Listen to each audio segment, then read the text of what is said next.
YouTube channel physics वाला feel पर मैं क्या कल्याण से आ गया हूँ आप लोगों को मस्ती के साथ फिजिक्स सिखाने के लिए। और आज लेकर के आया हूँ आप लोगों के लिए ऑप्टिक्स से एक टॉपिक है एब्सोल्यूट रिफ्रैक्टिव इंडेक्स, ठीक है। और आज हम लोग मस्ती के साथ इसको समझेंगे। ये छोटा सा टॉपिक है लेकिन आगे चल के बड़ा कंफ्यूजिंग टॉपिक है।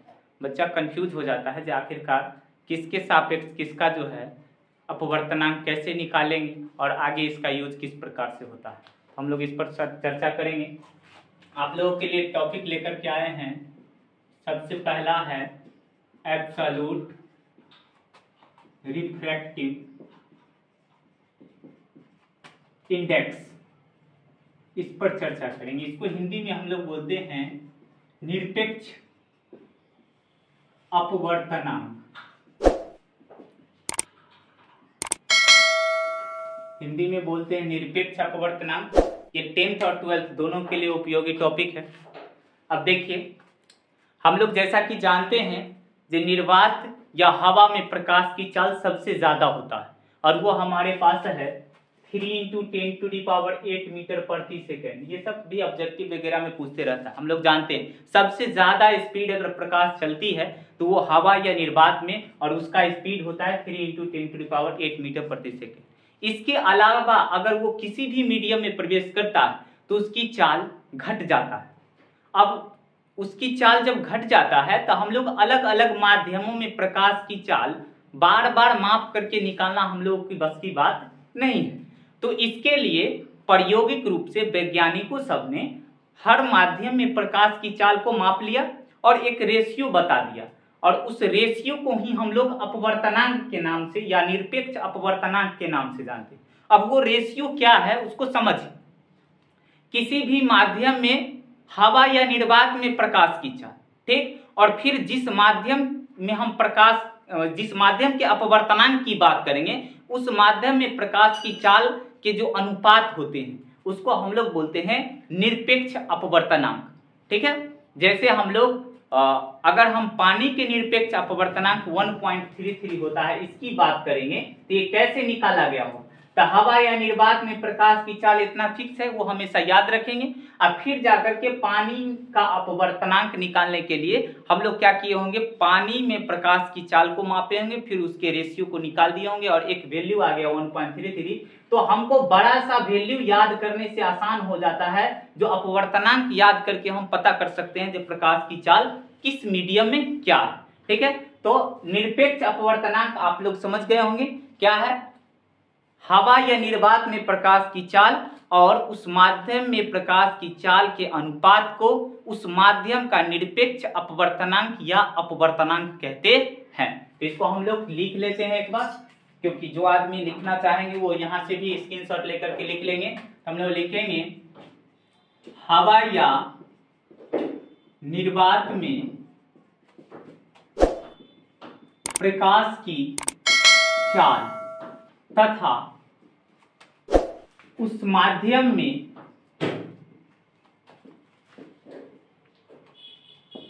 प्रकाश की चाल के अनुपात को उस माध्यम का निरपेक्ष अपवर्तनांक कहते हैं। यहां पर उसके जगह पर किसी भी लिख सकता है, ठीक है। इसको ना अपवर्तनांक को म्यू या एन के द्वारा डिनोट किया जाता है, ठीक है। इसलिए हम ऊपर अकॉर्डिंग टू डेफिनेशन के हिसाब से यहां पर एक फॉर्मूला बना सकते हैं, निरपेक्ष अपवर्तनांक बराबर क्या होगा, हवा या निर्वात में प्रकाश की चाल, अब बट्टा में कर देंगे माध्यम में प्रकाश की चाल, माध्यम में प्रकाश की चाल। इसको हम शॉर्ट में ऐसे भी लिख देंगे, हम बताए कि म्यू या एन के द्वारा डिनोट किया जा रहा है, तो म्यू बराबर हम लोग लिख सकते हैं हवा या प्रकाश की चाल को हम सी द्वारा डिनोट करते हैं। हवा या निर्वात में प्रकाश की चाल को C द्वारा डिनोट करते हैं। अनिच्चा में किसी भी मीडियम में हो या पानी हो या कांच हो या किसी भी मीडियम में लिखेंगे तो उसको भी लिख देंगे। इस प्रकार से हम निरपेक्ष अपवर्तनांक को म्यू बराबर C/V बोल सकते हैं। इसी के आधार पर अगर तुमको पता रहेगा जो पानी का अपवर्तनांक कितना है, जैसे हम अभी जस्ट थोड़ा सा पहले बताए हैं जो 1.33 पानी का अपवर्तनांक, तो यहाँ पर 1.33 पुट करना है, 3 × 10⁸ मीटर प्रति सेकेंड पुट कर देना है, फिर हम लोग क्रॉस मल्टीप्लीकेशन सॉल्व करेंगे तब पानी में प्रकाश की चाल निकल जाएगा। तो प्रकाश की चाल पानी में याद करने से अच्छा है पानी का अपवर्तनांक याद रखें और उसके आधार पर कैलकुलेट करके मतलब हम पानी में प्रकाश की चाल को ज्ञात कर सकते थे। इसके आधार पर हम ऐसे भी लिख सकते हैं C बराबर म्यू भी, या ऐसे भी लिख सकते हैं V बराबर C/म्यू, जहां V क्या है उस माध्यम में प्रकाश की चाल जिस माध्यम का अपवर्तनांक या निरपेक्ष अपवर्तनांक हम लोगों को मालूम है। ठीक है, अब यहां पर सीधा सिंपल कंसेप्ट के हिसाब से इतना कंप्लीट हो गया, इसको हर हाल में याद रखना है। और इसके लिए आपको सिर्फ जो है 2-3 जो है स्टैंडर्ड याद रखना है। जैसे हवा या निर्वात में जो है उसका अपवर्तनांक का वैल्यू क्या होगा, 1 होगा। कैसे, तो समझिए, हवा या निर्वात के लिए अपवर्तनांक का वैल्यू 1 कहने का अर्थ ये है, पहले तक कंडीशन बताया जो ऊपर रखना है हवा या निर्वात, और नीचा में दूसरा मीडियम के जगह पर अगर हवा डाल देगा तो फिर C हो जाएगा, C से C कैंसिल, तो म्यू बराबर 1 हो जाएगा। तो हवा या निर्वात का जो निरपेक्ष अपवर्तनांक होता है वो कितना होता है, 1। अदर मीडियम जो भी होगा उसका वैल्यू 1 से ज्यादा ही होगा, क्योंकि अभी जस्ट तुमको बताए हैं कोई भी मीडियम उसमें प्रकाश की चाल हवा या निर्वात से कम ही होगा। तो सिंपल सा बात है, नीचा का वैल्यू कम होगा ऊपर ज्यादा होगा तो डिवाइड देगा तो हमेशा 1 से ज्यादा होगा। तो जैसे पानी का 1.33, कांच का 1.5 होता है, इसी तरह से अदर मीडियम तारपीन वगैरह हर चीज का जो है किताब में टेबल दिया हुआ रहेगा, तुम लोग याद कर सकता है। लेकिन ये स्टैंडर्ड है, पानी का, हवा का, कांच का, ये सब का याद कर सकता है। तो तुमसे अगर कोई पूछ देगा जे निरपेक्ष अपवर्तनांक का SI मात्रक, तो नहीं होता है, ये से केवल संख्यांक होता है, क्योंकि ऊपर भी चाल है नीचा भी चाल है, तो दोनों का यूनिट कट गया तो सीधा एक कर जो है संख्यात्मक मान होगा, और उस मान को आप किताब के टेबल से याद कर सकते हैं। चलिए, तो ये हमारे पास था एब्सोल्यूट रिफ्रैक्टिव इंडेक्स। इसी से जस्ट सटा हुआ आपको टॉपिक है जो थोड़ा सा दिमाग को कंफ्यूज करता है, वो है हमारे पास रिलेटिव रिफ्रैक्टिव इंडेक्स। क्या है, रिलेटिव रिफ्रैक्टिव इंडेक्स। अब इसके बारे में समझ लीजिए, इससे थोड़ा सा ज्यादा इसमें समझना पड़ेगा। इसको हम लोग बोलते हैं आपेक्षिक अपवर्तनांक।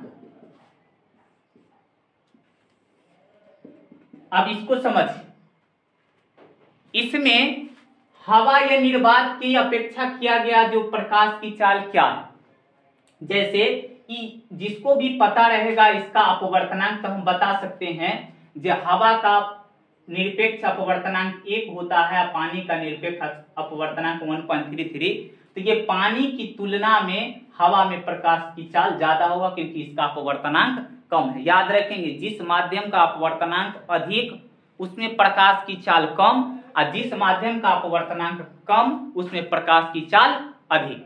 ठीक है, अब यहां पर हम लोग क्या करेंगे, यहां हवा से तुलना कर दिए तो इसको निरपेक्ष अपवर्तनांक कहा गया। ऐसा भी तो हो सकता है 3 गो मीडियम ले लेंगे, ये हवा होगा, ये पानी होगा और ये कांच होगा, तो हम लोग देख सकते हैं जब हवा में सबसे ज्यादा, पानी में उससे कम, क्योंकि इसका अपवर्तनांक 1, इसका 1.33 और इसका अपवर्तनांक 1.5।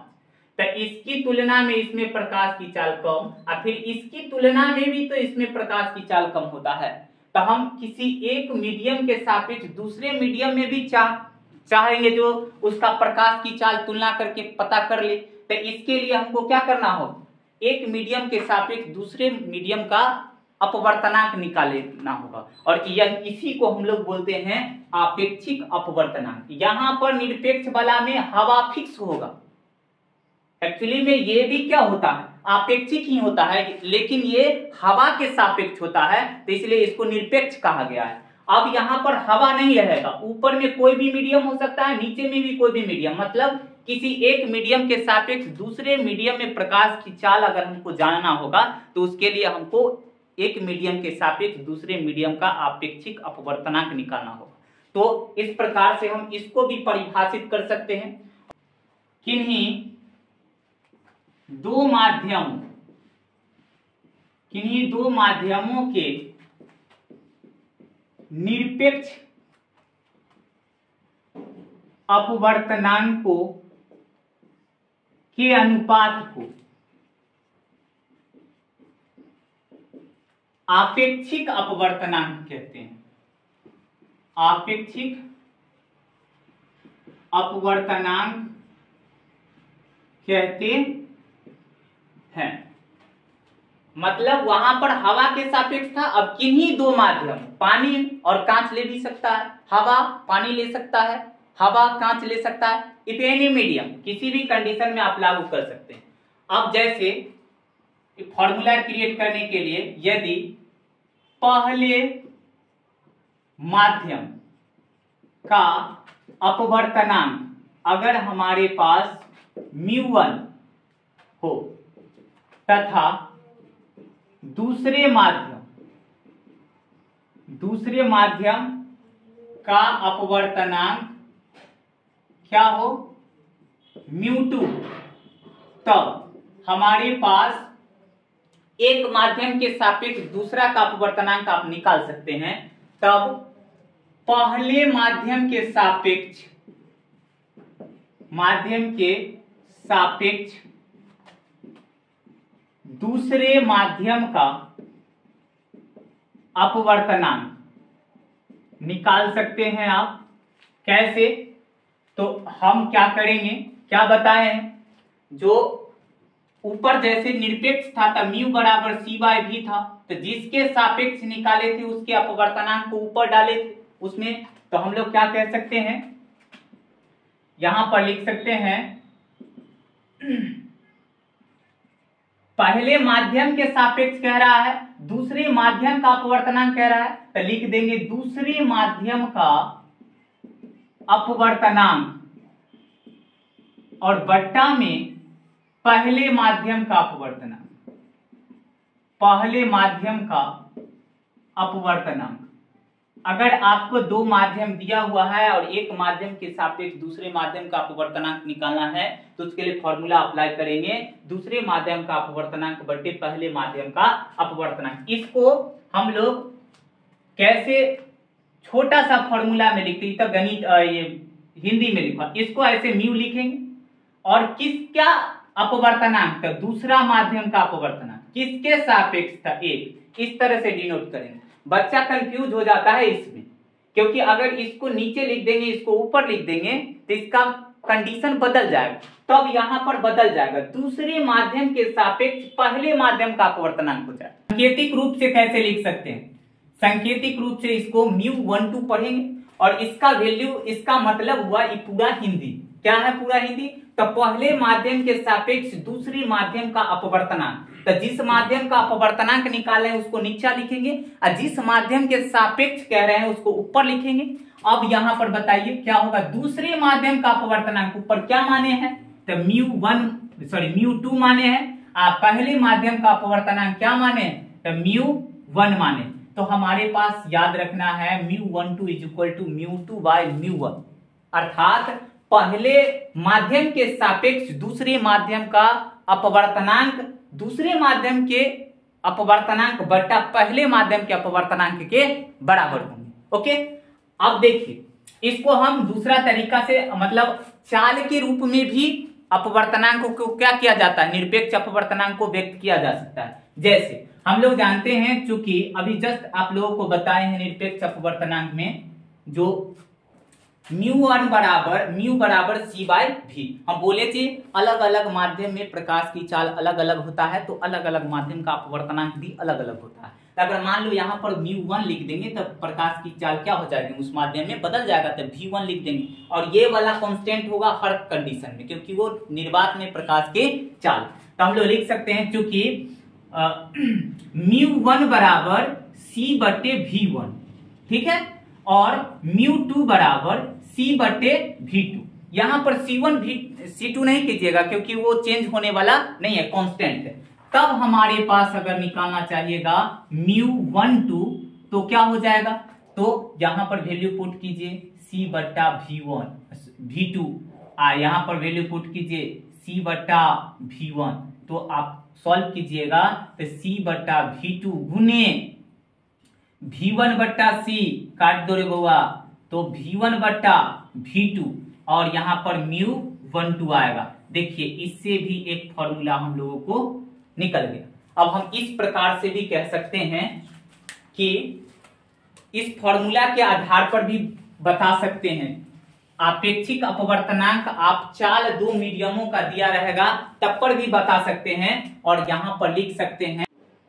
अब इसे आप लोग देख सकते हैं कि पहले माध्यम के सापेक्ष दूसरे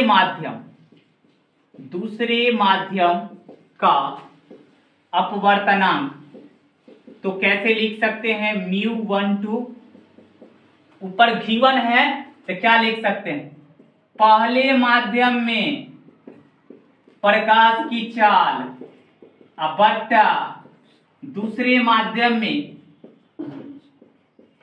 प्रकाश की चाल। बाबू रे थोड़ा सा ध्यान देना है, अपवर्तनांक अगर दिया रहेगा, आपेक्षिक अपवर्तनांक पूछेगा, जिसके सापेक्ष पूछेगा उसका अपवर्तनांक नीचा और जिसका पूछेगा उसका अपवर्तनांक ऊपर, लेकिन चाल दिए हुआ रहेगा, अपवर्तनांक पूछेगा तो जिसमें प्रकाश की चाल जिसके सापेक्ष पूछेगा उसमें प्रकाश की चाल ऊपर और जिसका पूछेगा उसका प्रकाश की चाल नीचे देना है। इस चीज में कंफ्यूज नहीं होना। और ये चीज यहां तक अगर क्लियर है तो अगला जो बात बताएंगे वो और क्लियर हो जाएगा। और अगला बात ही क्लियर करने के लिए इतना ज्यादा अच्छा से समझा रहे हैं तुम लोगों को। अब क्या होगा देख लो, ये फॉर्मूला हो गया हमारे पास μ12 बराबर V1/V2 के आधार पर भी बता दी। इतना क्लियर।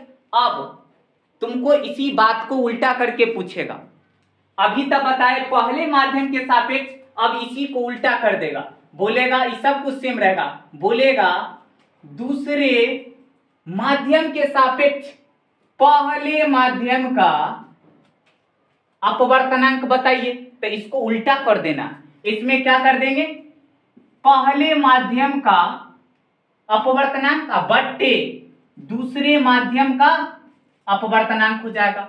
लेकिन अब फिर यहां कैसे चेंज होगा, तो यहां पर लिख देना है नीचा में 1 और ऊपर में 2 और ऊपर में 1 और नीचा में 2। अब इसको क्या करेंगे, तो दूसरे माध्यम के सापेक्ष पहले माध्यम का अपवर्तनांक, जो नीचा रहेगा उसका अपवर्तनांक ऊपर डाल देंगे और जो ऊपर रहेगा उसका नीचा अपवर्तनांक डाल देंगे।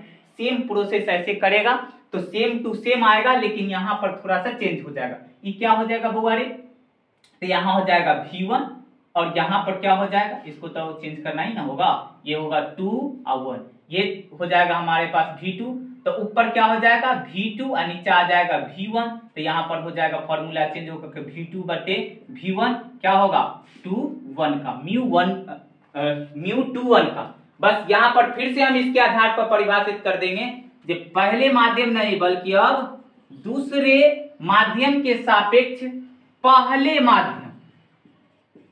माध्यम का अपवर्तनांक, इसको बोलेंगे μ21। तो अब यहाँ पर क्या लिखेंगे, दूसरे माध्यम में प्रकाश की चाल बट्टे पहले माध्यम में प्रकाश की चाल, और इसको हम चेंज कर देंगे तो 2/1 हो जाएगा और सेम फॉर्मूला ऊपर 2 और नीचे 1 हो जाएगा। इस तरह से आपको आपेक्षिक अपवर्तनांक वाला में याद रखना है कि किसके सापेक्ष किसका पूछ रहा है, और जिसके सापेक्ष पूछेगा उसको कंडीशन देख लेना है, अपवर्तनांक दिया है और चाल दिया है, क्या दिया है और किसके आधार पर हमको फॉर्मूला पुट करेंगे तो आ जाएगा। और एक बार इसी से रिलेटेड बोर्ड में पूछे हुआ है प्रश्न, उस प्रश्न को बना करके तुम लोगों को अभी क्लियर कर देते हैं, ताकि तुम लोग अपवर्तनांक निकालना तो सीख जाएगा, लेकिन बोर्ड में कैसे देगा और कैसे इसको सॉल्व करेगा इस चीज को भी सीखना जरूरी।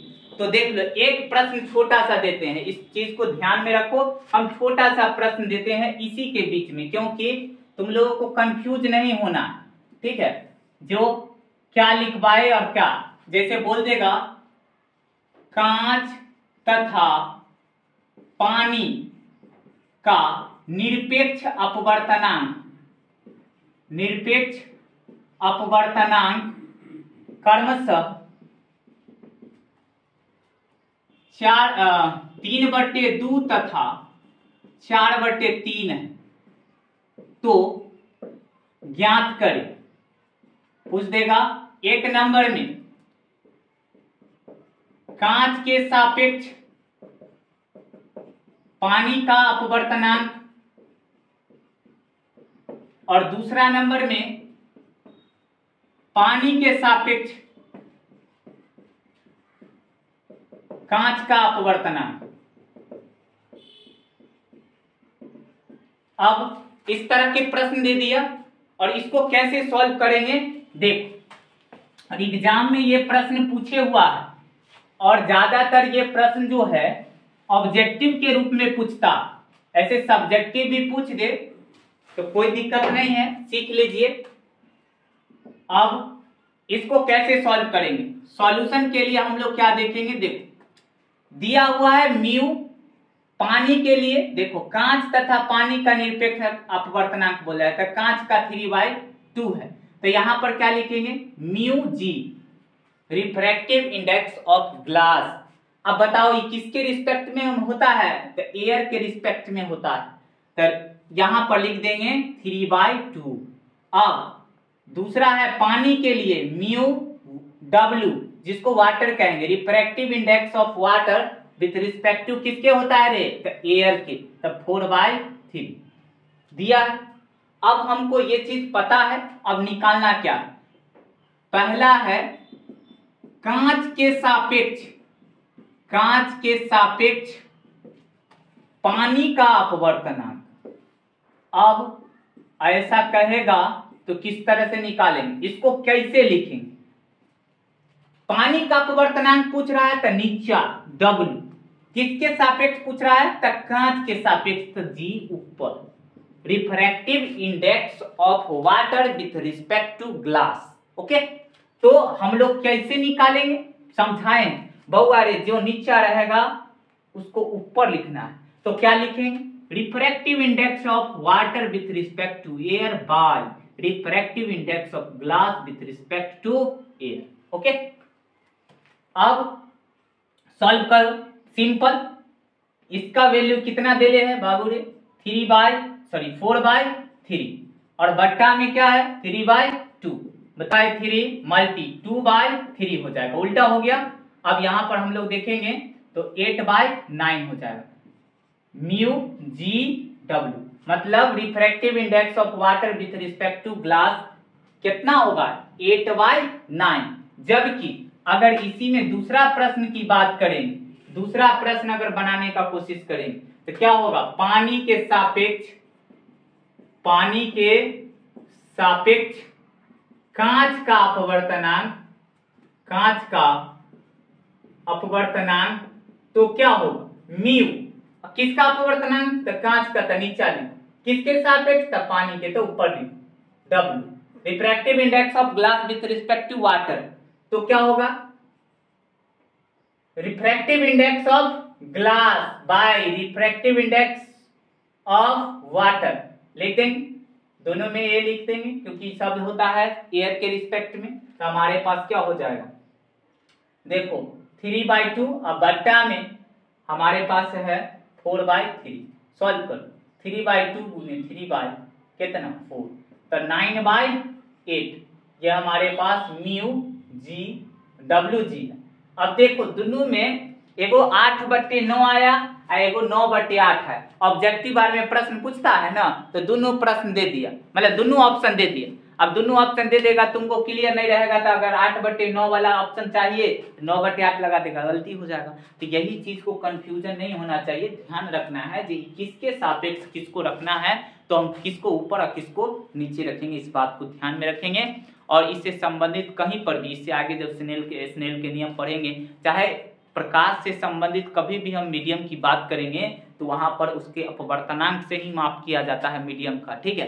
तो वहां पर यूज होगा, हर जगह पर आगे जो है जहां भी पढ़िएगा उपयोगी है। और ये जो है आपको जनरल कंपटीशन वगैरह में भी पूछते रहता है। तो बेसिक कंसेप्ट है और बेसिक टॉपिक है जो हर जगह पर यूजेबल है। उम्मीद करते हैं आप लोगों को पूरा समझ में आ गया होगा। बस आज के लिए इतना ही, फिर से मिलते हैं नेक्स्ट वीडियो में। जय हिंद।